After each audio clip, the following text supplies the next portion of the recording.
아멘. 우리에게 이번 한 해 동안 생명건 예배, 생명건 헌신, 생명건 전도와 선교, 하나님이 우리가 감히 상상하지 못할 크고 놀라운 일들을 우리가 가진 믿음 때문에 또 믿음으로 나아가는 우리의 모든 삶을 통하여 이루실 줄로 믿습니다. 이 강단의 말씀 속에서 우리는 다른 것을 근거로 사는 자들이 아니라 오직 말씀을 근거로 사는 사람들이라고 말씀하셨습니다. 다른 표현으로 하면 말씀이 기초가 되고 말씀이 뼈대가 되고 말씀으로 말미암아 완성되는 인생이 우리의 삶이라는 거죠. 우리의 삶의 기초, 우리의 삶의 모든 뼈대가 오직 말씀으로 인도받기를 바라는데요. 제가 비유적으로 얘기해서 그렇지 많은 사람들이 자신의 인생의 기초와 삶을 경제로 또 사람들이 주는 어떤 인정 그런 것들로 채워갑니다. 그걸로 자신의 인생이 버틸 거라고 생각을 하는 거죠. 어떤 사람은 사람과의 관계에 굉장히 생을 걸기도 하고요. 그러나 말씀에 근거하지 않으면 성경에 보니까 모래 위에 집을 짓는 것과 같다라고 얘기하고 있습니다. 예수 그리스도 반석 위에 짓지 않으면 언제든지 무너질 수 있는 것이라고 말씀하고 있거든요. 이 백부장이라는 한 사람의 믿음은요, 오직 말씀에 근거했습니다. 말씀만 하십시오. 말씀하시면 낫겠습니다. 많은 조건과 환경을 전제해 두지 않고요, 내 앞에 서 계시고 살아계신 예수 그리스도의 말씀이 내 전부로 인정되고 믿고 복종된 겁니다. 여러분에게 또 저에게 그런 믿음이 있기를 축원합니다. 이 백부장을 생각을 하다 보니까 이 회당장 야이로가 또 생각이 나더라고요. 비슷한 상황이지 않습니까? 그리고 어쩌면 회당장 야이로가 더 절박해요. 왜냐하면 이 백부장은 자기가 데리고 있던 여종이지만 야이로는 자기의 딸이거든요. 딸을 치료해달라고 죽을 병에 걸려서 지금 죽어가고 있는 딸을 살려달라고 예수님께 했더니 예수님이 그 길을 가면서 딸한테 가는 길 중에 다른 일들을 많이 하신 거예요. 어쩔 수 없이. 결국에는 가장 우려하고 듣고 싶지 않았던 이야기를 듣게 됩니다. 회당장 야이로가요. 그 딸이 죽었습니다. 이제 예수님 그만 귀찮게 하세요. 당신 딸 죽었습니다. 얼마나 절망이 됐을까요? 예수님 한 분을 소망으로 붙들고 딸이 살 수도 있다는 희망을 가지고 있던 그가 거기서 완전히 주저앉게 되거든요. 그때 예수님이 그에게 하셨던 말씀을 보십시오. 두려워하지 말고 믿기만 하라. 예수님이 말씀하셨어요. 그래, 같이 가보자라고 하셨거든요. 네가 그렇게 걱정하는 딸 내가 책임져 줄게. 가보자. 회당장 야이로가요, 그 환경과 주어지는 문제들 때문에 그 믿음이 흔들렸던 겁니다. 그걸 정확하게 아시고 예수님께서 그들을 둘러싸고 있는 수많은 군중 가운데서 그에게 말씀하십니다. 두려워하지 말고 믿기만 하라. 회당장 야이로가 얼마나 믿음이 생겼겠습니까? 저와 여러분에게 필요한 건요, 문제가 당장 해결되는 게 아닙니다. 내가 걱정하고 우려했던 어떤 것들이 물러가는 게 아니에요. 왜냐? 언제든 또 올 수 있거든요. 그게 해결돼서 괜찮다면 우리는 계속 문제 해결을 두고 평생을 고민하고 힘들어하고 스트레스 받고 암 걸리고 그래야 되는 사람들입니다. 그러나 그게 아니라 믿기만 하라. 이 백부장은요, 그 믿음이 있었어요. 말씀만 하십시오. 말씀만 하옵소서. 그러면 내 여종이 낫겠나이다. 특별히 이 말씀을 가지고 생각을 하다 보니까 영적인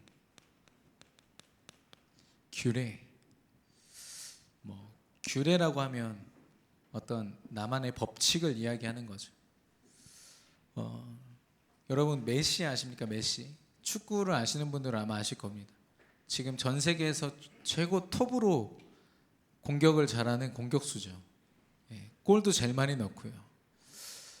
타의 추종을 부러워할 만큼 엄청난 축구 실력을 가지고 있는데 그 사람은요, 축구를 할 때 뭐 실력 있는 축구다 이렇게 얘기하지 않고 공간 축구라고 이렇게 사람들이 명명을 하더라고요. 왜냐면은 대부분 공격수들은요, 공을 가지고 가서 일단 부딪혀 봅니다. 이 사람이 어떻게 나오는지 따라서 나름대로 뭐 대처를 하죠. 근데 왜 메시에게 공간 축구라고 하냐면, 자기 발이 닿는 이 60cm 안에, 이 원 안에서는 절대로 누구에게도 공을 빼앗겨 본 적이 없어요. 이 공간을 가지고 가기 때문에, 절대로 누구도 넘볼 수 없는 이 공간을 가지고 가기 때문에 선수들이 그래 한번 부딪혀보자 했는데 벌써 지나가 있어. 뺏어보지도 못하고. 그 실제 선수들의 증언입니다. 그래서 사람들이 축구의 신이다 뭐 이렇게까지 부르지 않습니까? 아마 카톨릭에 근거한 예수님을 믿는 사람인 것 같아요. 온전히 예수님을 믿는 믿음이 그에게도 있었으면 참 좋겠습니다만은, 영적인 규례는 그렇습니다. 우리가 말씀을 듣고 있어요. 오늘도 말씀 듣지 않습니까? 이 말씀이 오늘 하루로 끝나는 게 아닌데, 이 자리에서 끝나는 게 아니라 이 말씀, 강단에 주신 주일에 선포된 그 말씀이 내 일주일의 삶 속에서 얼만큼 누려지느냐. 그 말은 뭐냐? 말씀에 근거하여 내가 얼만큼 하나님 앞에 기도하고 하나님 앞에 나아갈 수 있느냐. 문제가 닥쳤을 때 걱정하고 두려워할 수 있습니다. 어떻게 우리가 천하무적처럼 탁 쳐낼 수 있을까요? 아니요. 좀 걱정하더라도 그걸 얼마나 빨리 믿음으로 말씀 앞에 세우느냐, 나를. 그게 관건인 거였죠. 그래서 성경에 안 써 있습니다. 성경책 15분 동안 보고 기도 30분 하면 내가 너를 역사하리라 이렇게 얘기하지 않았어요. 그 말은 뭐냐면, 하나님과의 나만의 관계 속에서 나만의 규례를 찾는 겁니다. 바울이라는 한 사람은요, 이 규례를 가지고 로마에 가든 어디를 가든 하나님 앞에 먼저 언약 붙잡고 기도했어요. 자기가 할 수 있는 일이 많습니다. 로마 시민권도 가졌죠. 굉장한 석학이었습니다. 가지고 있고 알고 있는 것도 많은 그 사람이 막 떠벌리고 자기 일을 벌리기보다 그 전에 하나님이 이루실 일들을 기대하면서 말씀 붙잡고 기도했다니까요. 이게 단순한 기도가 아니라 영적인 규례예요. 규례. 저와 여러분에게 이런 규례가 있기를 예수님의 이름으로 축원합니다. 강단의 말씀이 딱 선포되면요, 그걸 가지고 내 일주일을 구성할 그 규례를 딱 가지고 있는 겁니다. 이러면 어떻게 되냐면 아까 그 메시의 공을 아무도 빼앗지 못했던 것처럼 사단이라는 존재가요, 여러분의 삶을 틈탈 수가 없습니다. 이 규례를 가지고 나와 하나님과의 그 관계 속에서 이 공간을 가지고 움직이는 전도자를요, 사단이 감히 틈탈 수가 없다니까요. 가는 곳마다 하나님이 승리하실 수밖에 없는 거죠. 영적인 규례를 갖고 가는 곳마다 승리하는 저와 여러분 되기를 축원합니다. 제가 아까 렘넌트들 대학 사역을 하는데, 렘넌트들이 영적으로 이렇게 현장을 많이 못 봤다고 그래서 먼저 우리 교회 여기 앞에 있는 신천지로 데리고 왔어요. 밥 먹고 데리고 왔더니 자기들은 신천지가 이렇게 큰 줄도 몰랐고 사람들이 이렇게 많은 줄도 몰랐대요.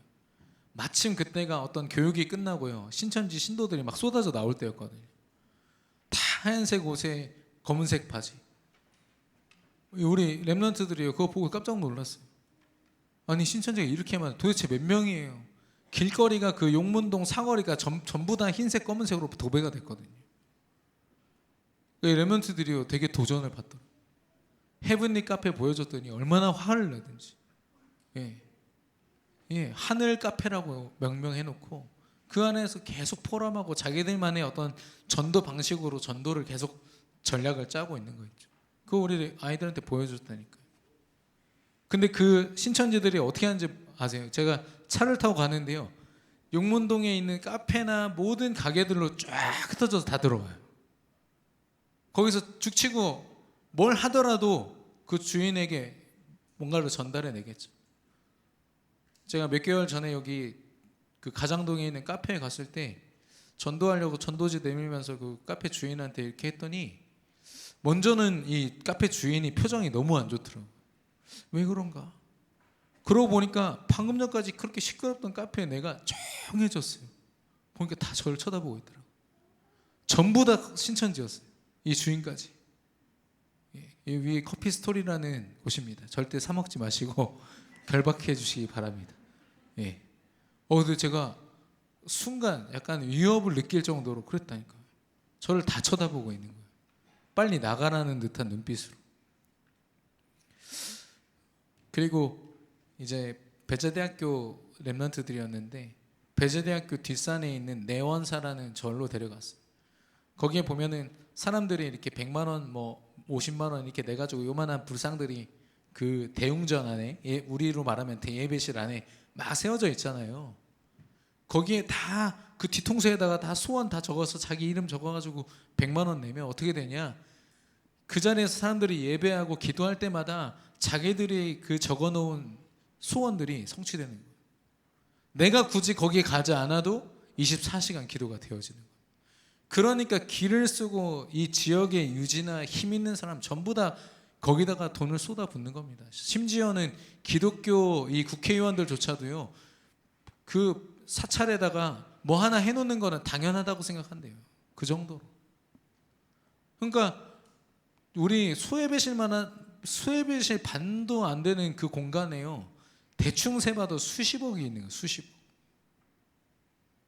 랩런트들이 그거 보고 깜짝 놀랐어요. 우리 배재대학교 이 기독교 학교 뒤에 이런 어마어마한 곳이 있는지 몰랐다. 영적인 규례를 가져야 되는 이유가 있습니다. 내가 필요할 때 내가 갈급하다고 말씀 붙잡고, 그것 또한 하나님의 사랑을 받는 좋은 방법입니다만은 더 중요한 건 뭐냐? 하나님의 사랑에 붙잡혀 사는 겁니다. 하나님의 말씀에 붙잡혀 사는 겁니다. 말씀을 붙잡아야지, 그게 아니라 이미 말씀 속에 내 인생이 있는 겁니다. 예. 여러분, 백부장의 믿음처럼 하나님 내게 말씀만 하옵소서, 이 믿음을 가지고 승리하는 저와 여러분 되기를 축원합니다. 오늘 제목은요, 의의 상속자입니다. 11장 7절에 이 노아라는 한 사람을 의의 상속자라고 이야기하고 있습니다. 저와 여러분도 마찬가지로 의의 상속자인데요, 우리가 가진 믿음은 어떤 믿음입니까? 쉽게 말해서 이 믿음은요, 예수가 그리스도라는 믿음입니다. 예수가 그리스도이신 줄로 믿습니다. 우리 인생에는요, 진짜 그리스도가 필요합니다. 먼저는 우리를 사주팔자 운명으로 꽉 쥐고 있는 사단을 이길 존재가 필요합니다. 또한 이 아담과 하와의 죄로 말미암아 하나님 앞에 말씀에 불순종하고 선악과를 따먹음으로 범죄한 그 죄, 하나님을 떠난 죄를 끝낼, 우리의 죄를 용서할 용서자가 필요해요. 그 죄로 말미암은 사주팔자 운명에서 우리를 해방시키실 분이 필요합니다. 그리고 하나님 떠난 우리를 다시 하나님과 연결할 그분이 필요한 거예요. 만약에 그 그리스도의 일을 부처가 했다면 우리는 부처를 그리스도로 믿어야겠죠. 그러나 그 일을 이 땅에서 지구상에서 유일하게 하신 분이 누구냐? 바로 예수 그리스도이신 줄로 믿습니다. 그래서 우리는 예수님을 마음의 주인으로 모시고 살아가는 거예요. 근데 이 믿음의 모습을 보면요, 하박국서 2장 4절 보니까 하박국 선지자가 고백합니다. 오직 의인은 믿음으로 말미암아 산다고 했어요. 타락한 시대에 하박국 선지자의 눈에 보인 것은요, 예배도 드리고 나 하나님 믿는다고 막 떠벌리고 다니는 사람들이 수두룩한데도 정말 하나님을 의지하고 믿고 하나님의 자녀가 된 자들이 없는 거예요. 그래서 이 이야기를 한 겁니다. 오직 의인은, 하나님께 속한 자는 믿음으로 말미암아 산다. 예. 근데 이 믿음을 그대로 인용했던 사람이 바울입니다. 바울 시대에 바리새인, 사두개인, 이 성경을 딸딸 외웠던 사람들이에요. 그 유대인들 아닙니까? 지금도 유대인들은 예수님 아직 메시아가 안 왔어요. 구원자 안 왔습니다. 그들을 보면서 바울이 고백하죠. 오직 의인은 믿음으로 말미암아 살리라. 그리고 그 믿음을 보았던 이 종교 개혁 시대, 중세 시대의 루터라는 사람이 또한 얘기합니다. 그때는 천주교 카톨릭 배경 속에서 이런 아시잖아요. 천주교가 얼마나 화려하게 예배를 드립니까? 그리고 엄중하게 나와서 그 대사제가 나와서 오 하면서 이렇게 말씀하면요 다 엎드려서 그냥 이렇게 무슨 내용인지도 몰라요. 라틴어를 어떻게 알아듣습니까? 그 서민들이. 그러면은 그 분위기에 압도돼서 그냥 믿음도 아닌데, 그리고 막 회개하라고 정죄하고 막 무릎으로 계단을 올라가면서 너 죄를 회개하라고 그러고. 루터가 그 속에 있다가요 진짜 깨달은 거예요. 예수가 그리스도 되심을 믿는 그가 바로 의인이다. 의인은 오직 믿음으로 말미암아 살리라. 하나님께서 저와 여러분을 구원받은 의인으로 부르실 때 오직 믿음을 보시고 우리를 부르신 줄로 믿습니다.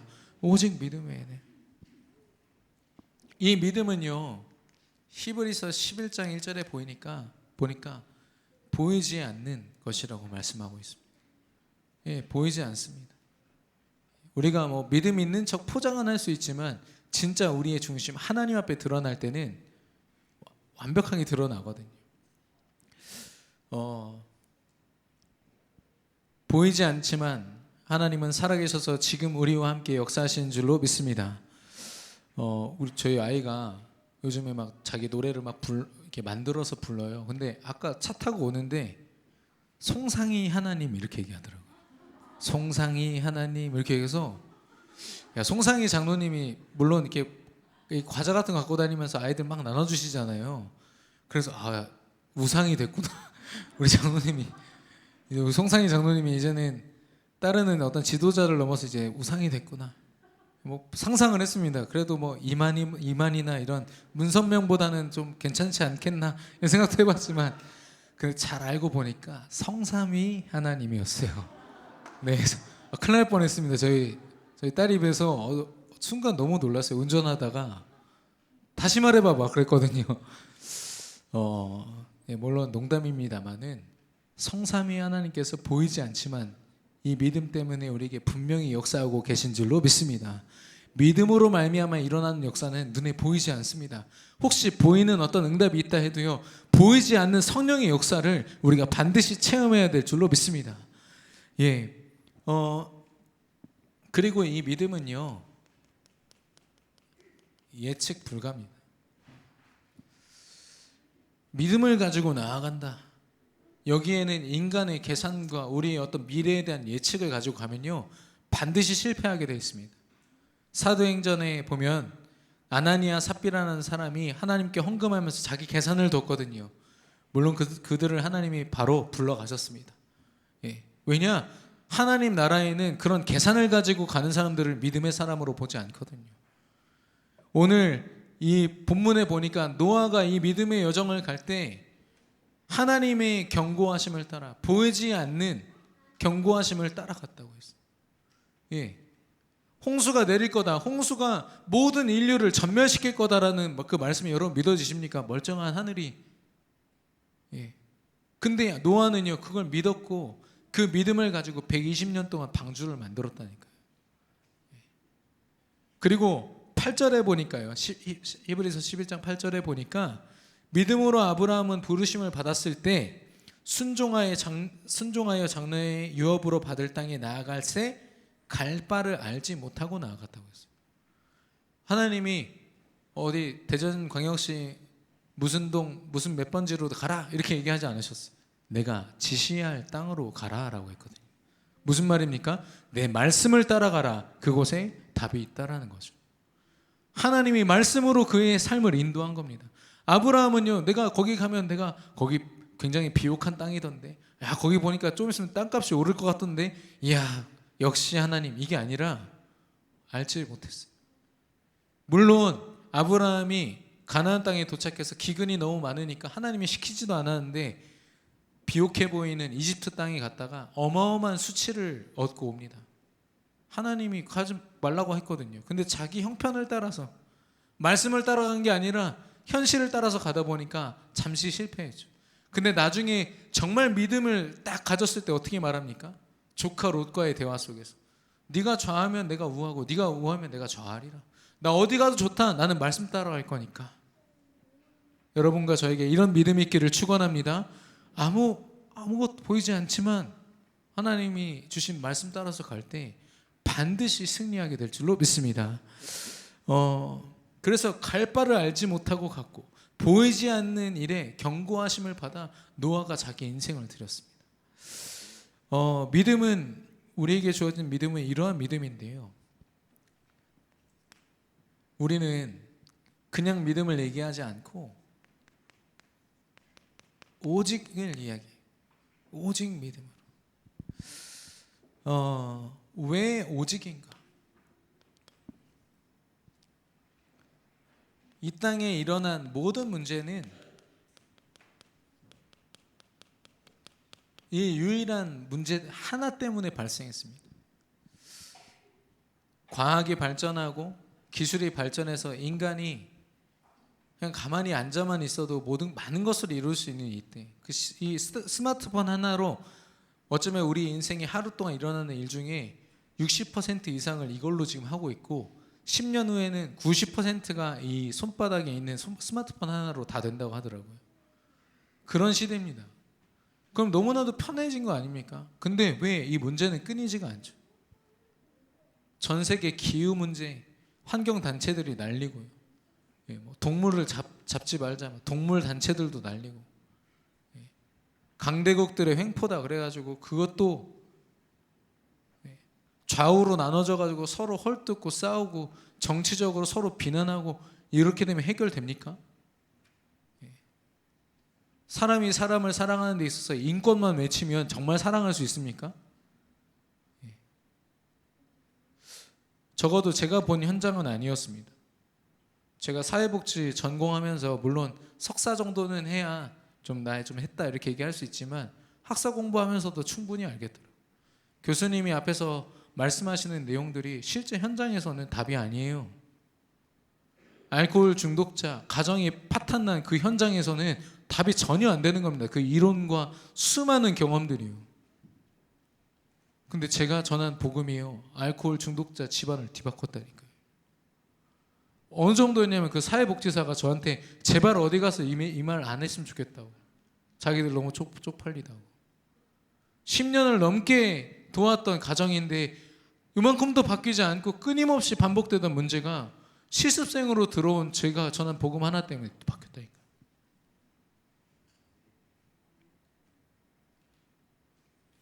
저는 그때만 해도 그렇게 큰 응답인지 사실 잘 몰랐어요. 그냥 영접했다. 아이들이 영접하고 아빠가 영접했다. 어느 날 그걸 생각해 보니까요, 하나님이 제 일생일 때 너무 큰 응답을 주신 거예요. 사회복지가 답이 아니에요. 인간이 만들어낸 학문으로는 절대로 답이 될 수 없습니다.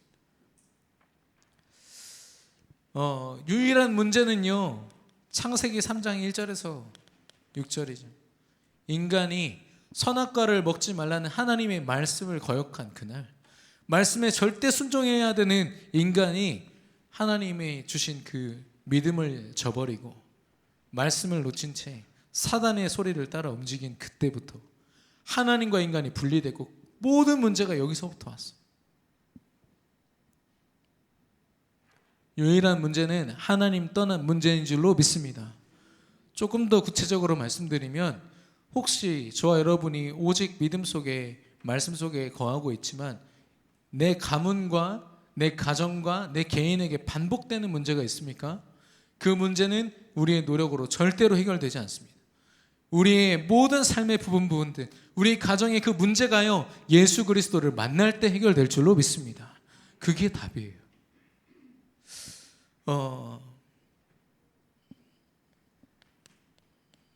이 유일한 문제이기 때문에 하나님은요, 복잡한 얘기를 하지 않으셨습니다. 성경 66권을 통해서 유일한 답 한 가지를 말씀하고 계세요. 바로 사도행전 4장 12절이죠. 다른 이로서는 구원을 받을 수 없나니 천하 사람에게 구원을 받을 만한 다른 이름을 주신 적이 없다라고 했어요. 오직 예수 이름 외에는 다른 이름을 주시지 않았습니다.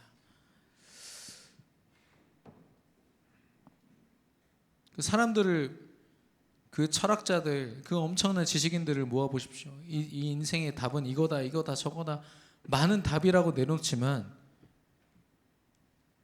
결국에는 그들이 우상을 만들어내지 않습니까? 일본에 있는 우상들 다 인간이 만든 겁니다. 800만, 일본의 800만 우상, 대만의 10억 개 이상 우상 전부 다 인간이 만든 거예요. 인간이 깎아 만든 걸 가지고 인간이 절하는 거였죠. 제가 제일 분통 터뜨릴 때가 이 석공들이 가끔씩 보면은 이렇게 자기가 만든 작품들을 이렇게 길거리에다 전시해 놓고 팔잖아요.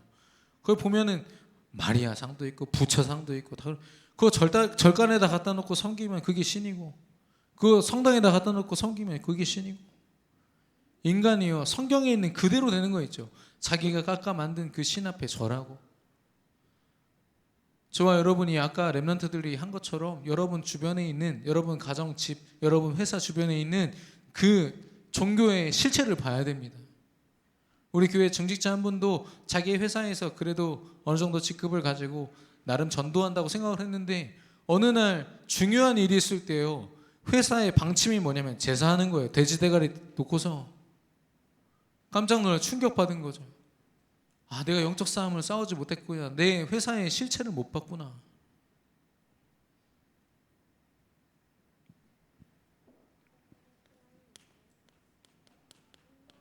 그렇다면 우리에게 있어서의 유일한 싸움은 무엇입니까? 내 인생에서 진짜 싸워야 되는 싸움이 뭐죠? 하나님 무슨 싸움 싸우라고 하셨습니까? 우리의 싸움은 혈과 육의 싸움이 아니요, 악의 영들에 속한 그들과의 싸움이라고 했거든요. 에베소서 6장 12절. 눈에 보이는 인생의 싸움보다 더 치열하게 싸워야 되는 것이 눈에 보이지 않는 영적 싸움인 줄로 믿습니다. 그래서 그러면 이 상대가 누구죠? 싸움의 상대가 사단입니까? 전 사단 아니라고 봅니다. 왜냐하면 사단은 우리의 적수가 되지 못합니다. 물론 대적이지만 적수가 되지 못해요. 왜냐? 예수 그리스도가 십자가에서 그의 머리를 박살내셨거든요. 예수 그리스도를 외치고 우리 안에 새기는 순간 사단은, 그 공간 안에서 사단은요 완전히 무기력해집니다. 그런데 뭐가 있냐면 복음 아닌 것,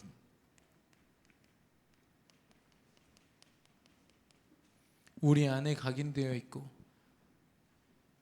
우리 안에 여전히 해결되지 않은 복음 아닌 것들, 내 노력, 내 열심, 내 자존심, 내 고집, 내 생각, 내 경험, 내 모든 것, 내가 옳고 그르고 모든 것들이 복음과 상관없다면 그건요 믿음을 방해하는 장애물입니다.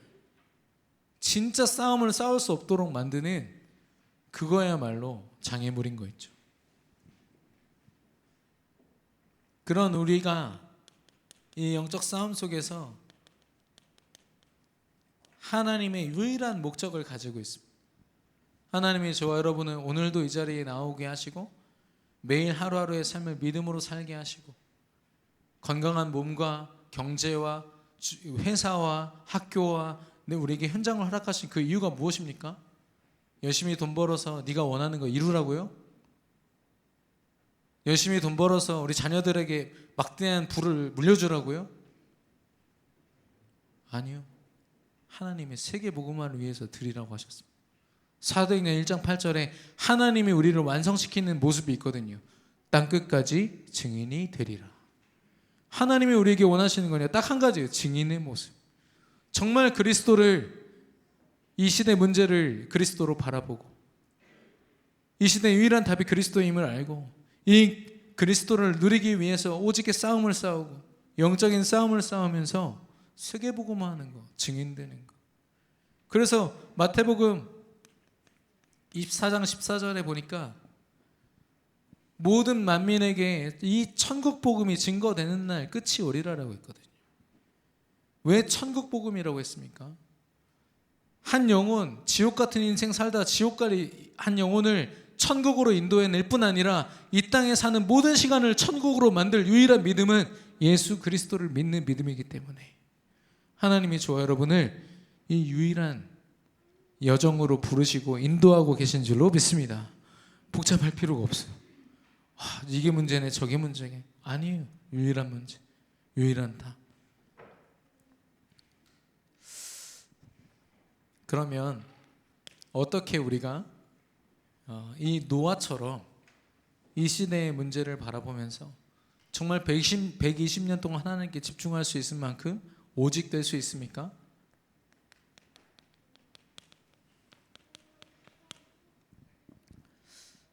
바로 말씀, 복음 강단입니다. 강단에서 선포된 말씀들, 물론 여러 가지 예시도 드실 수 있고 우리 담임 목사님이 어떤 경험들도 말씀하시고요, 특별히 전도 현장에 있었던 그런 값진 이야기들을 하시거든요. 근데 저와 여러분이 정말로 주목해야 되는 건요, 예수가 그리스도라는 복음입니다. 그 복음이 이 강단에서 선포된다는 게 우리에게 얼마나 축복인지 여러분 깨닫는 은혜 있기를 축원합니다. 여러분 뭐 CBS나 이런 CTS 이런 방송이에요. 한번 틀어서 보세요.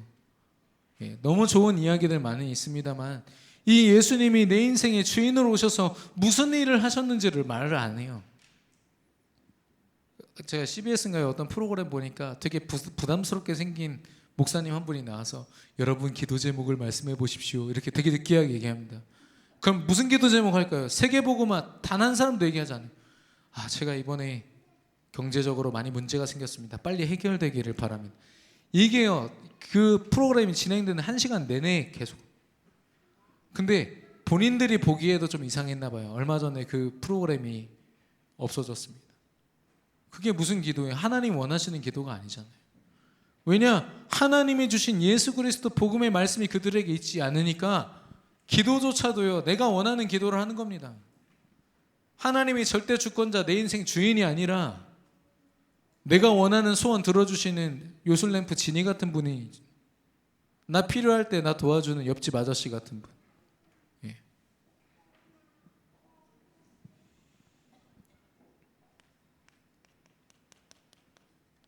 말씀에 근거한 기도, 그리고 이 작업이 꼭 필요합니다.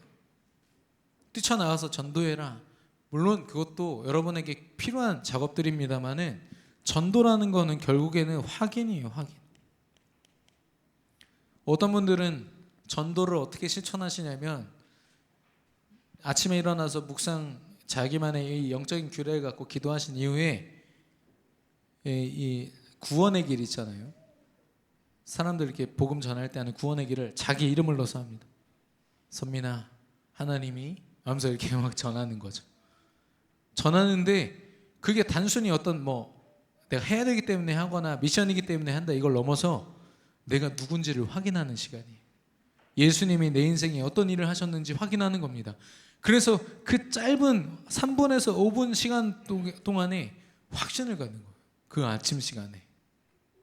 여러분 반드시 해보시기를 바랍니다. 제가 해보라고 했다고 또 미션으로 하지 마시고 정말 하나님 앞에서 믿음 가지고 해보시기 바랍니다. 저는 어느 날 그거 이렇게 하는데요, 예수님이 그리스도로 사단의 권세를 하면서 쫙 사단 거기다가 쫙 긋는데 종이가 찢어졌어요. 막 마음 속에서요, 얼마나 감사하던지. 내 인생을 억누르고 있던 사단이 사라졌구나.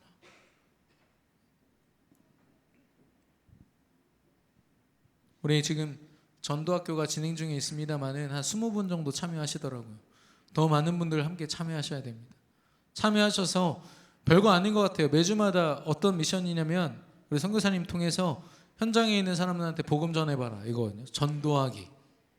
여러분이 그렇게 부담스러워하는 전도하기. 여러분 어디 가서 스님한테 그런 거 다 물어보지 마세요. 알겠죠? 너무 자존심 상합니다. 여러분이 가지고 있는 이 그리스도의 능력이 얼마나 강력한지. 제가 아까 오늘도 복음 전하면서 그 배제대학교에서 만나는데 그 DFC라는 동아리에서 순장을 맡고 있는 친구예요. 지도자죠. 그 친구들은 대부분 전도사와 같은 직급으로 앞으로 움직이게 됩니다. 그 정도로 많은 경험과 있는 친구들이 그리스도란 말을 대답을 못해. 너는 예수님을 도대체 어떻게 알고 있냐? 제가 물어봤거든요. 예수님 십자가에 죽으시고. 확신 있게 얘기는 합니다만은 예수님이 구체적으로 어떤 일을 하셨는지를 알아야 더 힘있게 전하지 않겠냐? 네 인생 전부를 맡기지 않겠냐?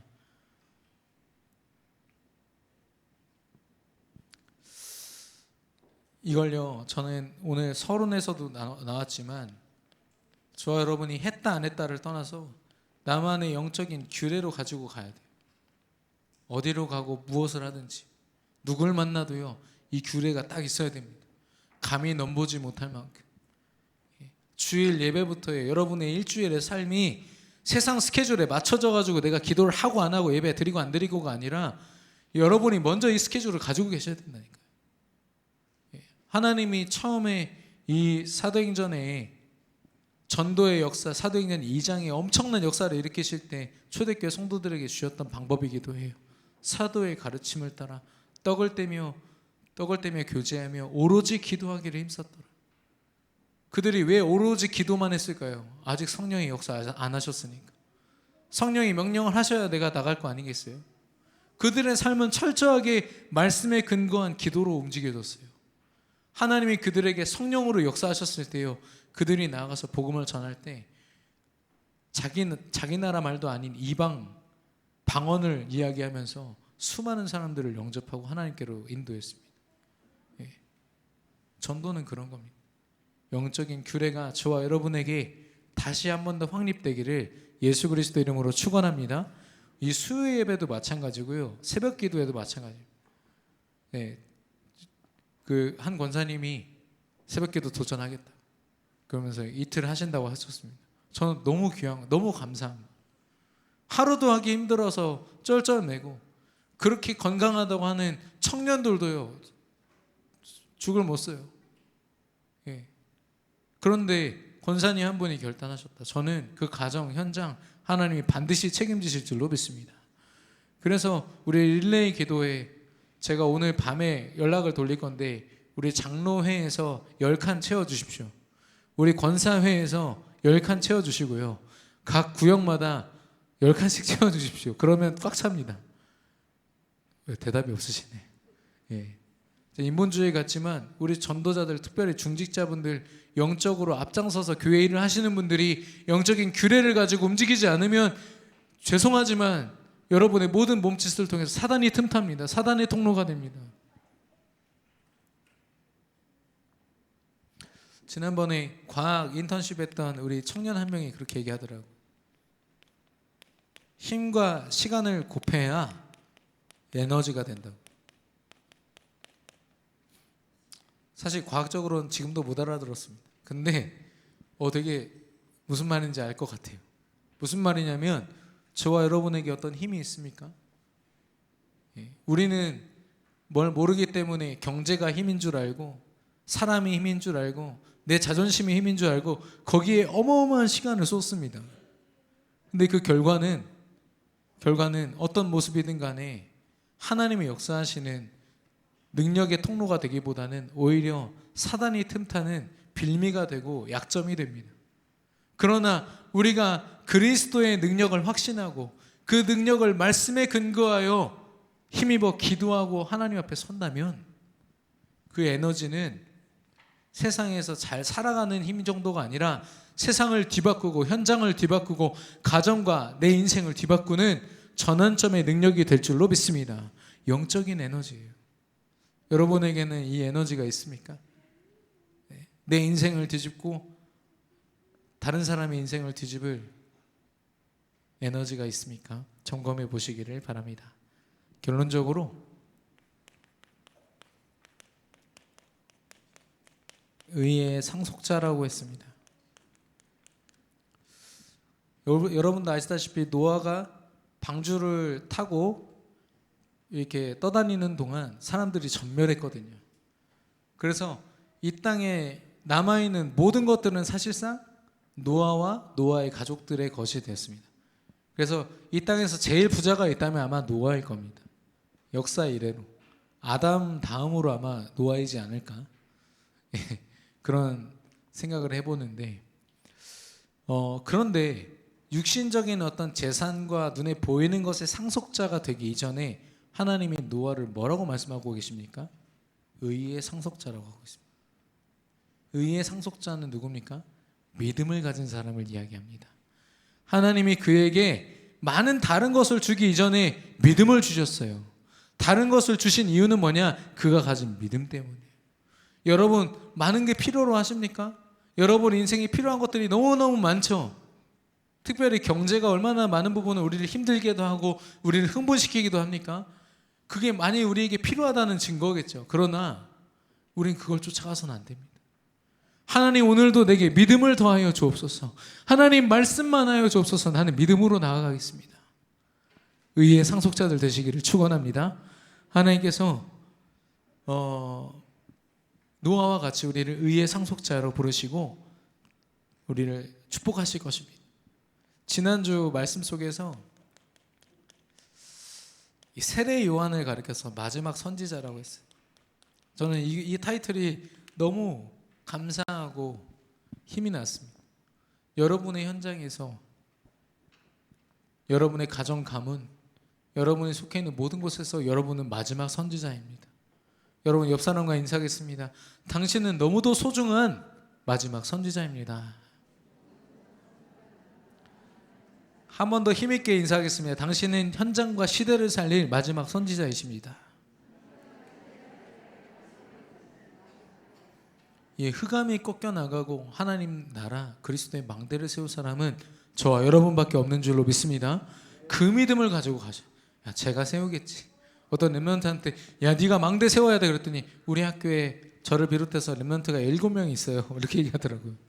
그럼 본인 말고도 다른 사람이 세울 수 있다는 얘기잖아요. 그게 아니라 너 말고 없다. 하나님이 너에게 모든 소망을 두셨다. 그런 저와 여러분에게 예레미야서 33장 3절입니다.